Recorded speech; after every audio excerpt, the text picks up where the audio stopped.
Performance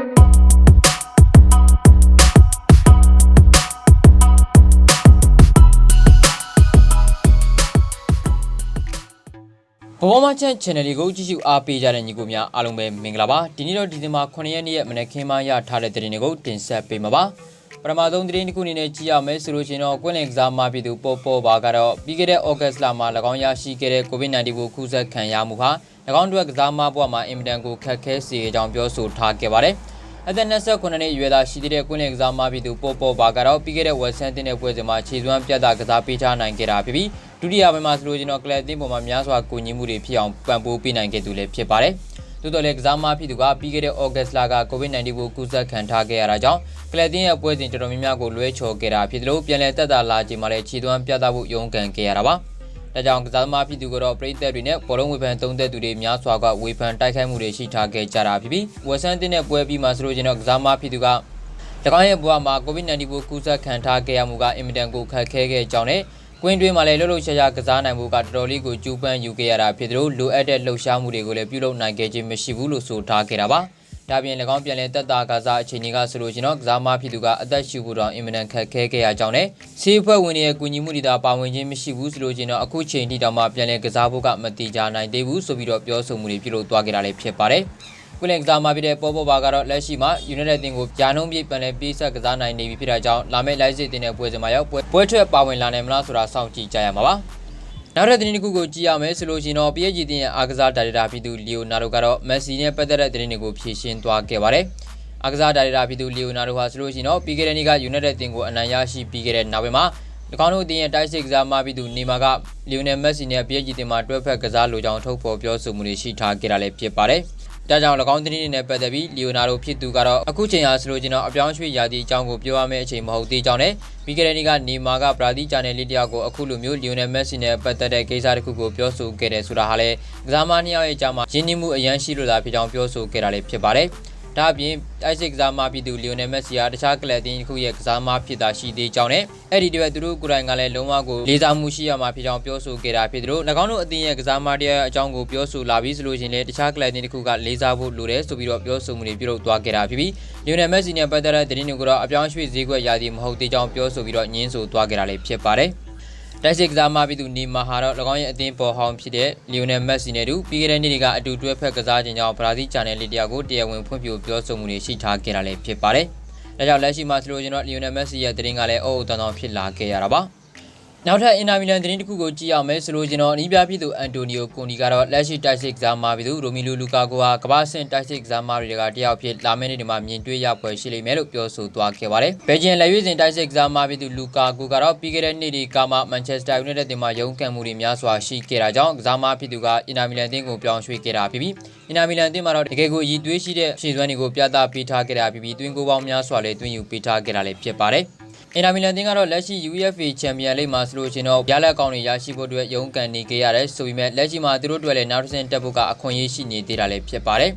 A degama Kulumio, Cladding, Exama Pidu, Rumilu Luca, Guya, Swan, Sami Galemiaswa, Pavion Pioso, Gera Pedro. Cladding at Duria Chinziranga, Pidona, Yitui, Shike Jare, so we met Luca Gua, Eddie Degama, Taso, Machine, Exama, Pidon Chiju to Akiraba.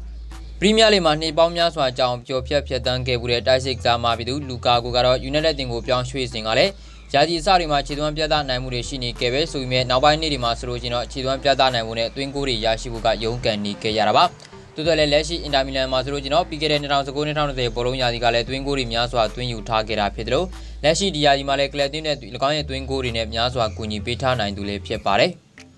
Now that Drinkugo Giame, Solugino, Isimilan Down, Shudrigara, Lashi Tais exama Bidu, Ibrahimovic Kuro, now to Sajoba, the Dentaman, Dubi chose to Buga, Majagama, Sunimuri, Piro, Tuaramero, Tiavare, Lashi Gladia, Agza, Rabidu, Riki Masara Garo. At the Donza Kunigo Cholola gave it Tais exama Jibidu, Ibrahimovic, now to Sajo, the Dentaman, Dubi chose to Wupin Nejane. Sama Gurangale is Miladi Masalashini, Luze de Shini Kirajan, Isayo the Rentaman to be chosen Muhas Rogino, Majagama, Bita Tuane, where Shini Deluso Takerale Pepare. Is Miladi Masrogino, Diadima, Chidwan, Piada, Pita, Great Isaac Zama, Jibidu, Ibrahimovic Caro, Calatin Miaswa, Twinguri, Diadima, Twin you Pita Kirajan, is Miladingaro, Diadima, Jalaconi Miaswa, Pansai, Kerale Pepare. At the Donza Konigo Jolona Gavi, so we met Twingo, Swan Yigara Chatwa, the Meshitira Pidevi. ကလပ်တင်းရဲ့ AC မီလန်တင်းရဲ့တိုက်စစ်မှာဆိုလို့ရှိရင်လည်းပဲတကယ်ကိုရည်သွေးပြရတဲ့တိုက်စစ်ကစားမှာဆိုလို့ Ibrahimovic တယောက်တော့သာရှိတာကြောင့်ကလပ်တင်းရဲ့တာဝန်ရှိသူတွေကဆက်လက်ထိန်းသိမ်းထားခြင်းနေခဲ့ကြတာပါ။အဲကြောင့်ဒီပြောင်းရွှေ့ကတော့ခုချိန်ထိဘာမှညှိနှိုင်းဆွေးနွေးမှုပြုလုပ်ရသေးခြင်းမရှိဘူးဆိုပြီးမကြခင်မှာဆက်လက်ဆွေးနွေးပြီးတော့စာချုပ်တရံထပ်မံတိုးပြီးချုပ်ဆိုနိုင်မှုအတွက်ယုံကြည်မှုတွေရှိနေတယ်လို့အားကစားဒါရိုက်တာဖြစ်တဲ့ Ricky Masara ကဆိုသွားခဲ့ပါတယ်။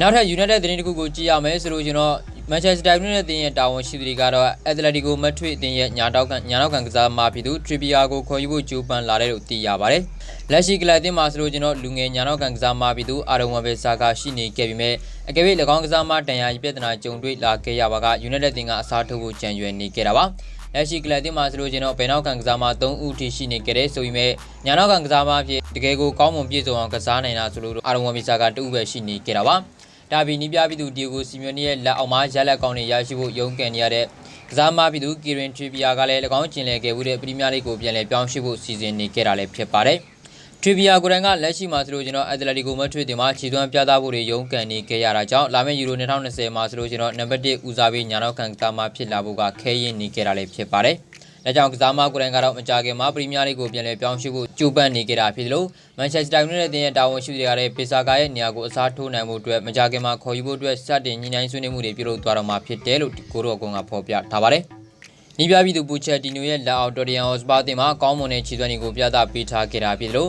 ကမ္ဘာ့ဆင့်ညာနောက်ကစားမခြေသွမ်းတွေကိုပြသပေးထားခဲ့တာကြောင့်အက်တလက်တီကိုမက်ဒရစ်တင်ကခေါ်ယူသွားခဲ့တာဖြစ်ပြီးလက်ရှိအက်တလက်တီကိုမက်ဒရစ်တင်မှာတော့အင်္ဂလန်နိုင်ငံမှာပြသခဲ့မှုတဲ့ခြေသွမ်းတွေကိုပြန်လည်ပြသဖို့ကတော့ကစားမဖြစ်သူကရုန်းကန်နေခဲ့ရတာပါ။နောက်ထပ်သတင်းတစ်ခုကိုကြည့်ရမယ်ဆိုလို့ချင်းတော့ဆောက်တန်အသင်းရဲ့တာဝန်ရှိသူတွေကတော့လက်ရှိတိုက်စစ်ကစားမဖြစ်သူဒန်နီအင်ကိုတော့ရောင်းချဖို့ပြင်ဆင်ထားတယ်လို့ဆိုသွားခဲ့ပါတယ်။လက်ရှိကိုရော့ကွန်ရဲ့ဖော်ပြချက်အရဆိုလို့ချင်းတော့ဆောက်တန်အသင်းရဲ့တာဝန်ရှိသူတွေဟ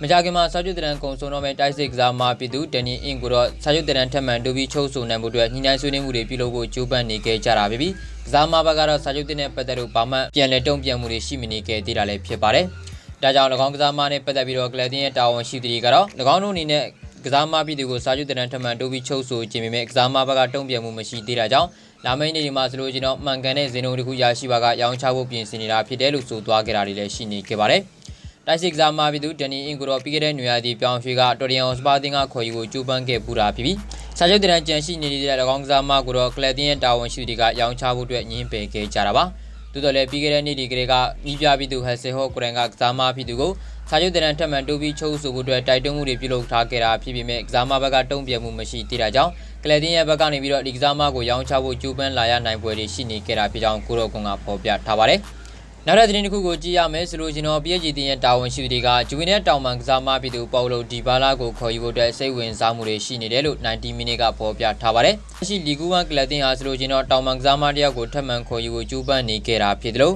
့လာမယ့်နေရာဒီပြောင်းရွှေ့မှာဆိုလို့ချင်းလဲဘာပေနဲ့နီမာတယောက်2ယောက်ထဲကတယောက်ကိုလက်လွတ်ရဖို့အတွက်အခြေအနေတွေများနေခဲ့တာကြောင့်၎င်းကစားမ2ယောက်ရဲ့နေရာကိုအစားထိုးနိုင်မှုအတွက်လက်ရှိမှာတင့်တော်တဲ့ကစားမတွေရှာဖွေနေခဲ့တာဖြစ်ပြီးအပြောင်းရွှေ့နေရဒီမတိုင်ခင်မှာပင်သဘောတူညီမှုရရှိဖို့အတွက်ကြိုးပမ်းနေခဲ့ကြတာလည်းဖြစ်ပါတယ်။အဲကြောင့်လက်ရှိမှာ90မိနစ်နဲ့ကိုရော့ကွန်ရဲ့ဖော်ပြချက်အရကလပ်တင်းရဲ့တာဝန်ရှိသူတွေကတော့ဂျူဗီနယ်မှာပုံမှန်နေရာပြောင်းဆုံးနေခဲ့ပြီးတော့နီးပြပြီးသူအန်ဒရီပီယာလိုရဲ့လက်အောက်မှာခြေသွမ်းပြသဖို့ရုန်းကန်နေရတဲ့ဒီဘာလာကိုခေါ်ယူဖို့အတွက်ကြိုးပမ်းမှုတွေရှိလာတယ်လို့ကိုရော့ကွန်ကဖော်ပြထားကြတာလည်းဖြစ်ပါတယ်။ဂျူဗီနယ်အသင်းမှာ2015လောက်ကလေးကခြေသွမ်းပြသလာခဲ့တဲ့တောင်ပန်ကစားမဖြစ်သူကတော့လက်ရှိနီးပြပြီးသူပီယာလိုနဲ့ပြီးခဲ့တဲ့နှစ်ကနီးပါရီတို့ရဲ့လက်အောက်မှာတော့အဓိကကစားမနေရာတနေရာကိုပျောက်ဆုံးခဲ့ရတာဖြစ်ပြီးနီးပြ2ဦးလုံးရဲ့နီးစနစ်တွေနဲ့အံဝင်ချင်းမရှိခဲ့တာကြောင့်ကစားမဖြစ်သူကတော့အရန်ခုန်တန်းမှာပဲအချိန်ကုန်နေခဲ့ရတာပါ။အည်သွေးပြည့်ဝတဲ့ကစားမတယောက်ဖြစ်တယ်လို့ကမ္ဘာ့ဆင့်ခြေသွမ်းတွေကိုပိုင်ဆိုင်ထားတယ်ဆိုပြီးမြဲ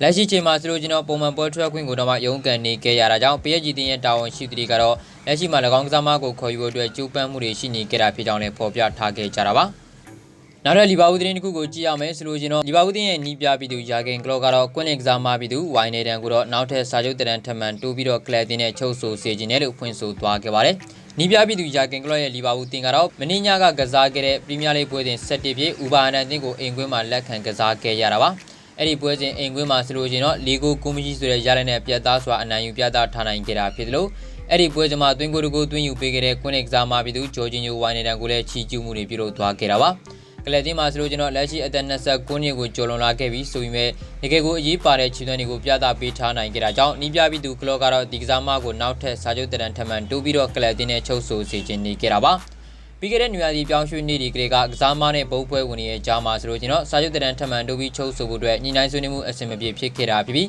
ကစားမပြည်သူကဘာစီလိုနာအသင်းကိုပြောင်းရွှေ့ဖို့တောင်မှနှီးစပ်ခဲ့သေးတာပါတိုးတော်လည်းလက်ရှိမှာဆိုလို့ကျွန်တော်နီးပြပြည်သူရာခင်ကလော့ဟာကစားမတယောက်ရဲ့ရေးပါမှုကဘလောက်ထိကလပ်တင်းကိုအကျိုးသက်ရောက်မှုဖြစ်စေလဲဆိုတာနဲ့လက်ရှိမှာကစားမပြည်သူကိုလည်းကလပ်တင်းနဲ့တူစာချုပ်တရန်နောက်ထပ်ထမှန်တိုးပြီးချုပ်ဆိုပြီးဖို့မျှော်လင့်နေတယ်ဆိုပြီးတော့ဆိုသွားခဲ့တာပါ